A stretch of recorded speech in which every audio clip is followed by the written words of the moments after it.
2 weeks until the election, what do you say to local voters who only know Ron DeSantis as the candidate supported by President Trump? Well, I'm a Iraq War veteran. I served in the Navy here at Naval Station Mayport when I was on active duty. I've been a prosecutor working arm in arm with law enforcement, including at the U.S. Attorney's Office in Jacksonville. And I have a record of standing up for taxpayers and standing up for Florida. So I'm the leader that can help protect Florida's future. And we have to protect our economic momentum. I mean, our economy is on a roll right now. We have a historic opportunity to drive record investment into Florida.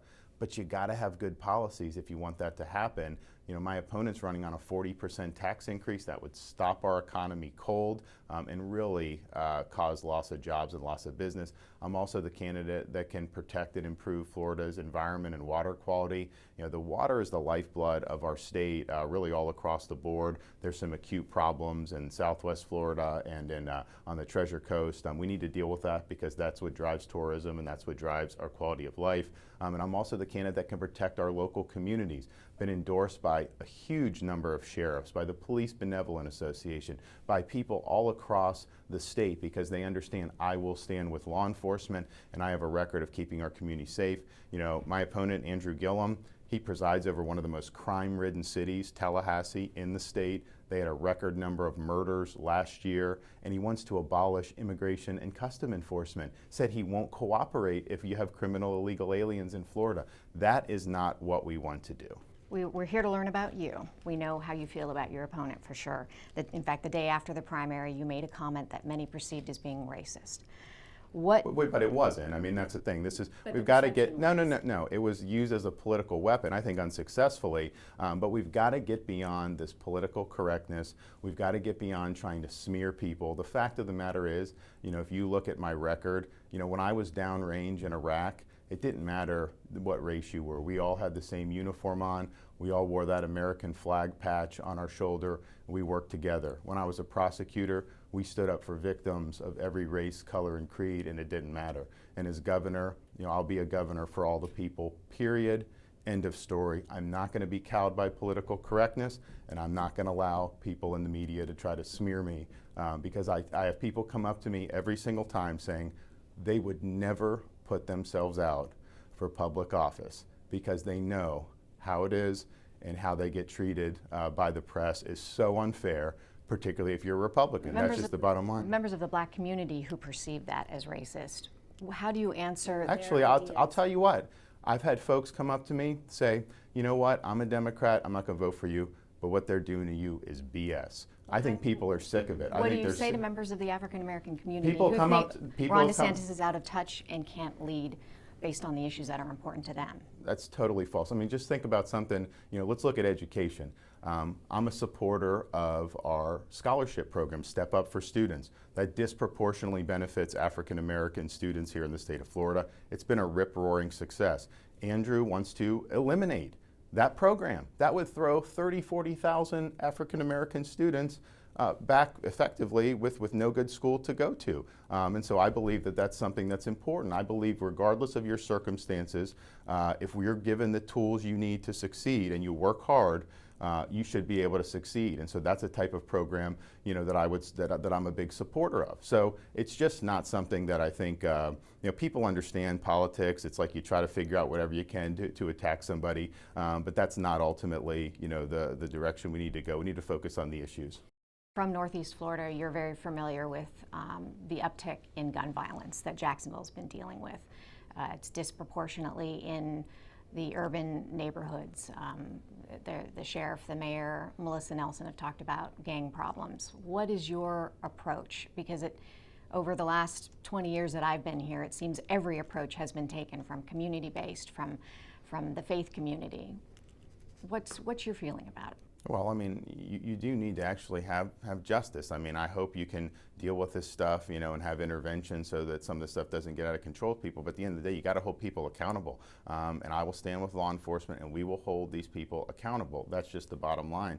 You also have to do things like cooperate with federal authorities. I mean, you have to cooperate with immigration and customs enforcement. I know not every gang-related stuff in Jacksonville is necessarily with illegal immigration, but you do have groups like MS-13 that contribute to the problems, you know, in different areas. So you have to have a strong law enforcement posture. Now, one of the things I want to do with Department of Children and Families is try to identify people who have experienced childhood trauma and see if you can treat that early on. Because what happens is a lot of the people that cause problems out in our communities, they end up having something in their childhood, that has caused them maybe to go awry. So I think that's important. I mean, that's kind of a long-term thing. You're not going to see the results overnight, but I think reorienting that agency into there is something that is important. You mentioned illegal immigration. Is it really an issue in Florida as opposed to the environment, the algae bloom?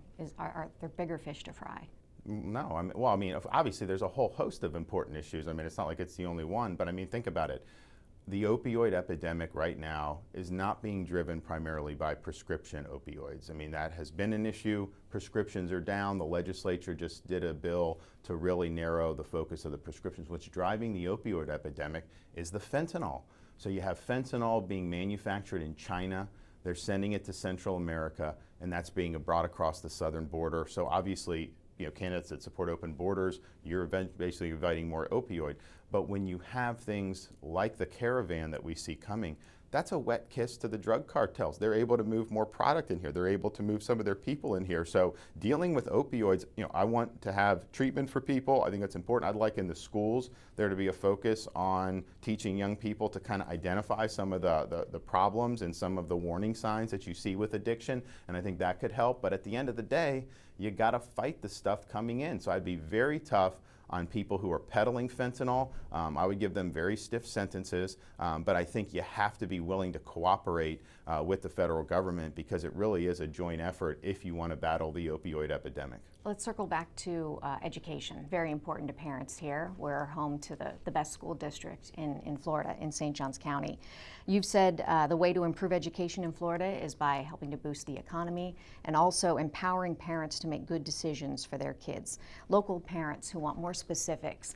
Ron DeSantis as governor, what will you do to support education and to create a better education for the kids of Florida? Well, the economy point is just kind of the meta point because, when you want resources for the schools, you got to have a strong and vibrant economic base. And so I will continue to broaden our economic base. I'm not going to do tax increases that would be destructive. As you bring in new industries, you create higher paying jobs. Guess what? The state government is able to raise more revenue even with having low taxes. And so that helps education, helps environment, helps transportation. As governor, I want to require 80% of the money being spent on education to go directly to the classroom, meaning for teachers, for students, for different types of supplies. I mean, I was in Okaloosa County. They have the top middle school in the state, and it's a STEM academy. And they're doing all kinds of things in 7th and 8th grade with all these different things. So having the ability to make sure they have the technology they need, giving school districts the ability to be able to retain good teachers. I mean, I think that those are important. But I also think parents, at the end of the day, the parent knows what's best for their children. It's not somebody in a bureaucracy that knows best, and I want to empower parents to be able to have options so that they can find the education that's best tailored. So for example, we recently enacted these HOPE scholarships, and what that does is if you have a child that is being bullied in school and the environment is not safe, that parent can have access to a scholarship where they can go to a different district managed public school in the district. Maybe they can go to a public charter, maybe a private school, maybe use some of that for homeschooling. Finding a safe environment for the child, I think is something that is important. And then finally, I want a renewed focus on vocational training and skills-based development.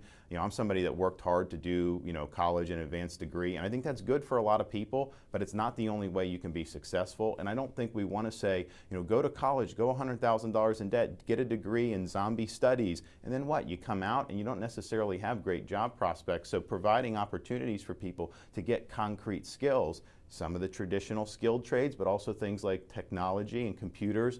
You can then probably need some more advanced training out of high school, but you can do it much cheaper and then be able to make a good living much quicker. And so I think that will be good for our students, but I also think that helps us attract more businesses here in Florida, because if they say that Florida is serious about workforce development, our state colleges I think play a role in this as well. We're going to be more likely to attract more things like manufacturing and some of these jobs that I think are good jobs for Floridians. Having a local candidate in the governor's mansion could be seen as a boom for Northeast Florida projects.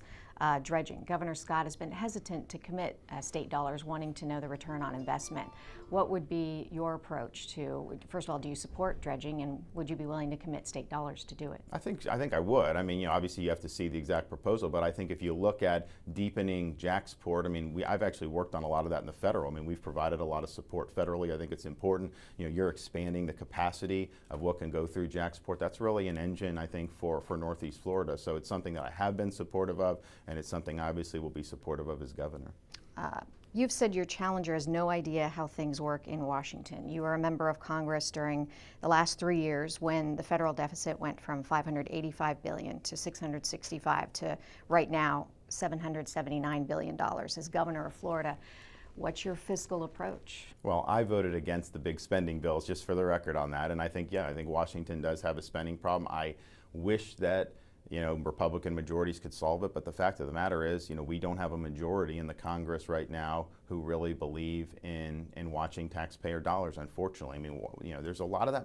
Washington has 6 of the 10 wealthiest counties or areas are suburbs of Washington, D.C. right now, and that's because of the largesse that gets distributed. So here in Florida, I would continue and build off the approach that Governor Scott has had. I mean, we've had a low tax environment, but that's attracted more business investment. It's allowed us to create jobs. We've paid down debt. We have a AAA credit rating. That is the direction we need to keep going as a state, and that's where. And the good thing about being governor, in the Congress, you get these big, massive spending bills, 2,000 pages. No one's read it, up or down. What are you going to do? Now, I usually don't vote for it because I think that that's not responsible. But as governor, someone puts something on my desk, I have a line item veto. So if you're going to put pork in the budget, I can just veto it out. And so that's a huge, huge benefit for a guy like me who's been rated as one of the top taxpayer superheroes in the Congress, because I always focus on the tax dollars. And when we look at spending, I have to ask myself, you work hard for your money. If I'm going in there and the legislature is going to go in there and take some of your hard-earned money to spend it on something, can I look you in the eye and say, this is good for the state of Florida? And there are obviously things that you can do. I mean, education, environment, the infrastructure with our ports, some of the transportation. But some of the stuff, can be hard to justify. Certainly in Washington, you see that stuff happen all the time. The president doesn't have a line item veto. The governor does. That will be something I will use. You can bet your bottom dollar on that. How do you balance campaign promises, though, with you supported the tax cuts benefiting businesses and individuals, and that added to the deficit? How do you balance Well, but actually, though, if you look at individual tax receipts from the federal government, they are at record highs right now. And I think the reason is because when you were doing the tax cuts, the individual rates are lower. But what's happened is more jobs are being created, and there's more benefits that are going to people who are actually working now. And so the individual tax receipts are at a record high. And I think that's because the economy has been dynamic. Look, a lot of the stuff, the deficit is driven by a spending problem and an out of control spending. I mean, you're just adding a lot of spending year after year that we shouldn't want to do. I've always said that we should start from scratch every year. Just because one agency got $50 billion last year, that doesn't mean you start and say, okay, automatically you're at $53 billion this year. You need to look at that. That's just not the way Washington works. But we are better off for having the tax cuts. The economy is performing very well. We need to build off that, take it to the next level in Florida. But boy, we're much better off here in Florida now, than we were 7-8 years ago. Just 2 more questions, more on a personal level. Married to a former reporter here in Jacksonville, Casey, someone who knows very well the importance of a free press and a democracy. As governor of Florida, will transparency be a priority, and how do you ensure that the public will have access to its governor? Yeah, no, absolutely. I mean, I think that's the way I've always, conducted myself, and I think it's important. And we obviously have a lot of robust sunshine laws in the state of Florida, and we'll obviously be complying with that. So at the end of the day, we're laying out a very clear agenda. Once we get into office, we'll be very transparent about here's what we're trying to do for the people of Florida. And you know what I've learned, leadership means, taking responsibility. There will be some things someplace in the state government that are not always going to go right. And I think my approach will be is not to necessarily try to sweep it under the rug, but identify it, be upfront about it, correct it, and move on. I think voters, that's what they would appreciate. I think they would like you better to do it, but I think, everyone's so concerned about the next news cycle and, oh, you can't do this, you can't do that. So I think that's the best way to do it. Be upfront, have accountability, and let folks know what you're doing. There is a divide in America right now, not just in politics, but attacks have become personal. As a father of 2 children, how will you raise your kids to deal with people they disagree with?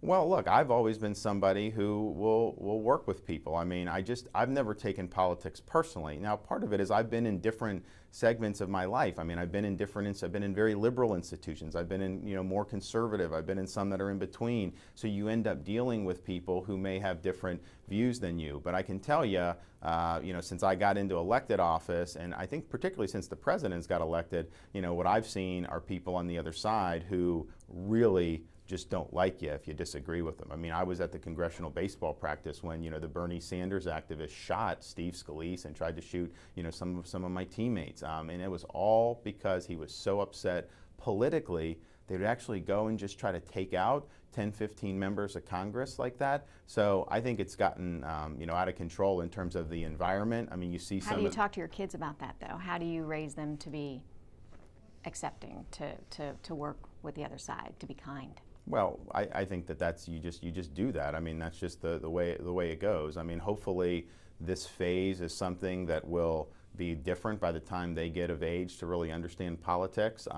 But I think if you go back, since Bush, Clinton, Bush, it's gotten worse, I think, every time, and now is as bad as I've seen it politically. So hopefully, politics shouldn't define you. I mean, it's part of it, but you go back to after World War II.